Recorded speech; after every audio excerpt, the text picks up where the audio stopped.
বিবাহ করিতে যত আদম সন্তানের কোরআনে আদেশে আল্লাহ যদি না করিত মানুষের বংশ সব ধ্বংস হয়ে যেত।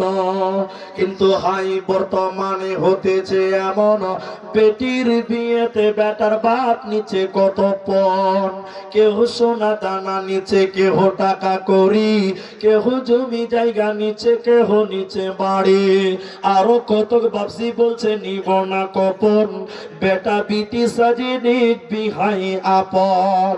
টাকার বেলায় সাধু সাজে, জমির বেলায় চোর, টাকার বেলায় সাধু সাজে, জমির বেলায় চোর।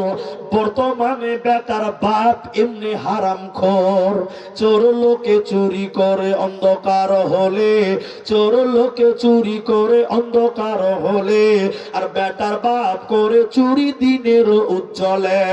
হাইরে বেটার বাপ তুমি এমনি লোভী হলে, টাকার বদলে ছেলে বিক্রি করিলে। গাজলের হাটে শুনি বিক্রি হয় পাঠা, গাজলের হাটে শুনি বিক্রি হয় পাঠা, আর পাঠার মতন বিক্রি করো তোমরা নিজের বেটা।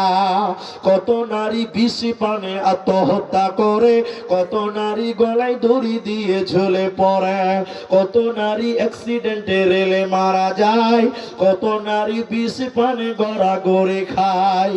এর জন্য দায়ী কে বা জানো বেটার বাপ, শত শত বেটির বাপে দিচ্ছে অভিশাপ। ঠিক না বলো? এগুলো বাস্তব না? ঠিক। জি আলহামদুলিল্লাহ, সুম্মা আলহামদুলিল্লাহ। মায়েরা ভাই, 100 টাকা করে 5 জন দেবে, হয়ে যাবে। দিন একজন করে দেন, 150 টাকা করে হাত। আসামি বলছি, আসামি বলছি, দেন 100 টাকা করে। আরে